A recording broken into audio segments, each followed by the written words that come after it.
চলমান সংসদ দেখতেছি, মনে হচ্ছে যে সংসদে তাফসিরুল কোরআন মাহফিল চলতেছে। কথা কি বোঝেন নাই? সরকার দলীয় নেতা তারাও কোরআনের আয়াত তেলাওয়াত করে ওয়াজ করতেছেন, তাফসির করতেছেন। আবার বিরোধী দলের নেতা যারা, তারাও আয়াত তেলাওয়াত করে কি করতেছেন? তাফসির করতেছেন, আলোচনা করতেছেন। খুব ভালো লাগে না?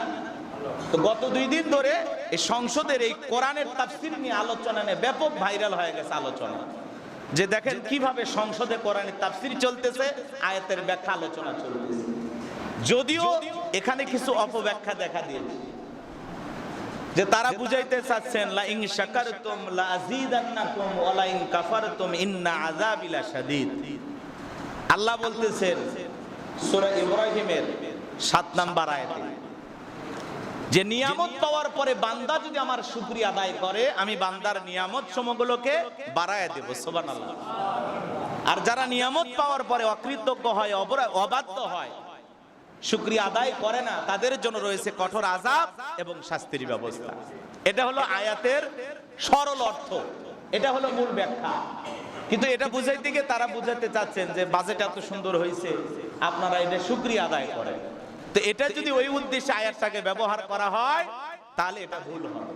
তো এগুলো নিয়ে সারা দেশে আলোচনা হচ্ছে, যে আলহামদুলিল্লাহ যে বাংলাদেশে কম বেশি সব এমপির মুখেই কোরআনের আয়াত দিয়া আলোচনা শুরু হচ্ছে। সংসদ অধিবেশন মনে হচ্ছে যে তাফসিরুল কোরআন মাহফিল চলতেছে। তো এটা আমরা শুনতে চাই যে সব এমপির মুখেই আল্লাহর নাম হবে, কোরআনের আয়াত তেলাওয়াত করে তারা জাতিকে বুঝাবেন, আলোচনা করবেন। এর চাইতে পবিত্র স্থান বাংলাদেশ আর আছে, যেখান থেকে কোরআনের কথা উচ্চারণ হবে, হাদিসের কথা উচ্চারণ হবে, তাই না? সেখান থেকে ভালো কিছু হবে। এটা তো আমাদের সকলের দিলের চাওয়া, অন্তরের চাওয়া, কাঙ্ক্ষিত চাওয়া। যে বাংলাদেশের সংসদ অধিবেশন চলতেছে, মাঝে মাঝে মনে হয় তাফসিরুল কোরআন মাহফিল চলতেছে। সব এমপি, মন্ত্রী, স্বরাষ্ট্রমন্ত্রী উনিও আয়াত তেলাওয়াত করতেছে, আলোচনা করতেছে, আয়াতের ব্যাখ্যা দিচ্ছেন। বিরোধী দলের যারা আছে তারাও আয়াতের ব্যাখ্যা দিচ্ছে। তো চমৎকার একটা সুন্দর পরিবেশ দেখা যাচ্ছে। তো আমরা দোয়া করি এভাবে এগিয়ে যাক আমাদের বাংলাদেশ, নাকি বলেন? কিন্তু আমরা চাই যে এরকম যেন না হয়, লাকুম দীনুকুম ওয়ালিদিন। এটা বুখারীর হাদিস, বিগত সরকার বলেছিল। কোরআনের আয়াতকে বলে বুখারীর হাদিস। কথা বলছেন নাই? তো এরকম যেন না হয়, যেটাই আপনারা সংসদে বলবেন সেটা যেন কোরআন সুন্নাহর সাথে ঠিকঠাক থাকে, অর্থটাও যেন ঠিকঠাক হয়, যাতে আপনাদেরকে নিয়ে আর কেউ যেন সমালোচনা না করতে পারে। কোরআনের অপব্যাখ্যা করার কোনো সুযোগ নাই, সেটা আলেম করুক আর সাধারণ মানুষ করুক, যারাই করবে তারাই গুনাহগার হবে। কথা কি বুঝাইতে পারলাম? আল্লাহর আয়াতের অপব্যাখ্যা করা যাবে না, এটা অত্যন্ত গৃহীত একটি কাজ, ঘৃণিত কাজ, নিন্দনীয় কাজ। আল্লাহ যেন এই জায়গা থেকে আমাদের সবাইকে ফিরে আসার তৌফিক দান করেন। সকলে বলুন আমিন। আর একটু জোরে বলুন আমিন। সম্মানিত হাজিরিন, ভালো কিছু আমরা চাই, সব জায়গায় ভালো প্রতিষ্ঠিত হবে, এভাবে এগিয়ে যাবে বাংলাদেশ। এই কথা যখন বললেন ওবাইদুল্লাহ বিন জিহাদ, এই 4000-এর নেতৃত্ব যিনি দিচ্ছেন, সাদ বিন আমর, তাকে তিনি বলতেছেন যে হোসাইনকে গ্রেফতার করো। হযরত হোসাইন রাদিয়াল্লাহু তাআলা আনহুকে গ্রেফতার যখন করা হবে, তিনি যখন বুঝতে পারলেন আমাকে গ্রেফতার করা হবে, আর সামনে যেতে দেওয়া হবে না, হযরত হোসাইন রাদিয়াল্লাহু তাআলা আনহু তখন তাদেরকে 3টি প্রস্তাব দিলেন। 1 নাম্বার প্রস্তাব, আমি যেখান থেকে ফিরে এসেছি আমাকে সেখানে যেতে দাও, তার মানে মক্কা থেকে এসেছি আবার মক্কায় চলে যাব। 2 নাম্বার প্রস্তাব হলো, তোমাদের নেতা ইয়াজিদের সাথে আমাকে সাক্ষাৎ করতে দাও, আমার যা আলোচনা আমি তার সাথে করব, যা বোঝাপড়া তার সাথে করব।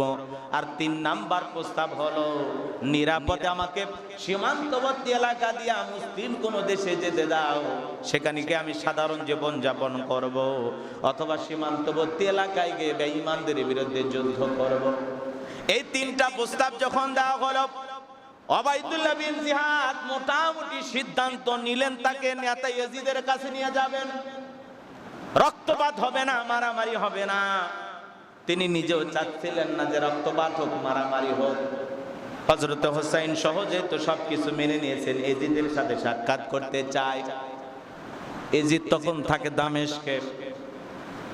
হযরত হোসাইনকে যেখানে গতিরোধ করা হলো, এখান থেকে প্রায় 900 কিলোমিটার দূরে, কত 900 কিলোমিটার দূরে বিশাল রাস্তা পাড়ি দিয়ে তাকে যেতে হবে।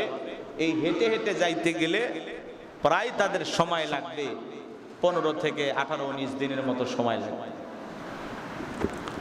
তো ওবাইদুল্লাহ বিন জিয়াদ যখন মনে মনে মেনেই নিয়েছেন যে না, আমি তাহলে নেতা ইজিদের কাছে হোসাইনকে যেতে দেব, তার সহচর ছিলেন সীমার, কানে কানে বলতেছে ওবাইদুল্লাহ বিন জিহাদকে, সীমাটিকে বলতেছে, এত কাছে পাইয়া হোসাইনকে ছেড়ে দেবে, এত বাগে পাইয়াও ছেড়ে দেবে, আপনার পদোন্নতি হবে না, আপনার প্রমোশন হবে না। কথা বোঝেন নাই? লোভ দেখাইতেছে, লোভ। লোভ আছে না মানুষের? কথা কয় না, মানুষের লোভ আছে না? কম বেশি সকলের ভিতরে লোভ কাজ করে। সম্পদের লোভ, টাকার লোভ, কার নাই? লোভ লালসা কম বেশি সকলের ভিতরে আছে। তো এই লোভ কাজ করতেছিল যে এই অবস্থায় তো তাহলে যেতে দেয়া যাবে না। সীমার যখন তাকে বলে এত কাছে পেয়েও হোসাইনকে হত্যা না করে ছেড়ে দিবা, এটা কি হইল তাহলে? তো এইবার ওবাইদুল্লাহ বিন জিহাদ বলতেছে হোসাইনকে গ্রেফতার করো, আমরা কোনো মতেই তার 3টি প্রস্তাবের একটি প্রস্তাবও মেনে নেব। এমন পরিস্থিতি সেখানে তৈরি করা হলো, বাধ্য করে তাদেরকে বলা হচ্ছে যে তোমরা এখন বাঁচতে চাইলে যুদ্ধ করো। হযরত হোসাইন বুঝতে পারলেন যে পরিবেশ ভালো না, তারা বাধ্য করতেছেন পায়ে পাড়া দিয়ে ঝগড়া করার জন্য। তিনি তো যুদ্ধ করার জন্য আসেননি, তিনি ছোট শিশুদেরকে আনছেন, স্ত্রীদেরকে আনছেন। মুসলমান কখনো জিহাদের ময়দানে ছোট শিশুদেরকে নিয়ে যায় না। তো হোসাইন রাদিয়াল্লাহু তাআলা বুঝতে পেরেছেন তারা তাকে যুদ্ধ করার জন্য বাধ্য করতেছেন। তো হযরত হোসাইন রাদিয়াল্লাহু তাআলা এই সেই ঐতিহাসিক কারবালার ময়দান, এই যে 10ই আশুরার দিন ফজরের নামাজের ইমামতি করতেছেন। যারা তাকে হত্যা করার জন্য আসছেন, আক্রমণ করবেন, তারাও তার পিছনে তার ইমামতিতে নামাজ আদায় করেছেন। ঐতিহাসিকগণ এই কথাও বলেন যে যারা তাকে গ্রেফতার করতে আসছেন, তার বিরুদ্ধে যুদ্ধ করবেন, এরকম যারা ছিল তারাও কিন্তু মুসলমান ছিল। তারা তখন হযরত হোসাইনের ইমামতিতে 10ই আশুরার দিন ঐতিহাসিক কারবালা নামক সেই স্থানে তারাও ফজরের নামাজ আদায় করেছেন। তিনি তাঁবুতে গেলেন, মুসলমান যে কয়জন ছিলেন সবাইকে বললেন প্রস্তুতি নাও, লড়াই করতে হবে, এরা আমাদেরকে ছাড়বে না। এদেরকে আমি 3টা প্রস্তাব দিলাম, একটিও তারা গ্রহণ করলো না। তার প্রিয়তমা স্ত্রী বলতেছে, স্বামী আপনি তো চলেই যাবেন, ছোট্ট বাচ্চাটা কান্নাকাটি করতেছিল, তাকে পানি পান করাবো, এমন পানি ঘরেও নাই। এই দীর্ঘ লম্বা পথ সফর করে অবস্থাটা এমন হয়ে গেছে, সন্তানের মুখে এক মুঠো দুধ দিব, এরকম দুধ আমার স্তনে নাই, আপনি বাচ্চাটার একটু পানির ব্যবস্থা করেন। হযরত হোসাইন রাদিয়াল্লাহু তাআলা আনহু ছোট্ট কলিজার টুকরা সন্তান আব্দুল্লাহকে কোলের মধ্যে নিয়ে ফুরাত নদীর তীরে চলে গেলেন। যারা তাদের পানি বন্ধ করেছেন, দাঁড়িয়ে দাঁড়িয়ে পাহারা দিতেছেন, তারা কিন্তু কেউ কাফের নয়, তারা কিন্তু কেউ বেঈমান নয়, তারা সবাই হলো মুসলমান। হযরত হোসাইন রাদিয়াল্লাহু তাআলা আনহু তিনি তখন তাদেরকে বললেন, শোনো, আমি আমার নিজের জন্য তোমাদের কাছে কিছু চাইতে আসি নাই, আমার কলিজার টুকরা সন্তান, ছোট্ট বাচ্চা, তৃষ্ণার্ত, পিপাসু, এই ছোট্ট সন্তানের জন্য আমি ফোরাত নদী থেকে একটু পানি নিতে চাই, তোমরা যদি অনুমতি দাও। যারা দাঁড়িয়ে পাহারা দিতেছেন তাদের মধ্যে একজন বলতেছেন, হোসাইন আগেই পরাজয় বরণ করে নিলা, কাপড়ের মধ্যে কি যেন নিয়ে এসে পানির জন্য আমাদের সাথে অভিনয় করতেছ, তোমার কোলে সত্যি সন্তান আছে কিনা আমরা একটু দেখতে চাই, তুমি উঁচু করে ধরো। হযরতে হুসাইন রাদিয়াল্লাহু তাআলা আনহু কোলের শিশুটাকে যখন উঁচু করে ধরলেন, একটা তীর এসে তার কলিজার টুকরা সন্তানটাকে বুকটাকে ছিদ্র করে পাশ থেকে ও পাশে বেরিয়ে গেল।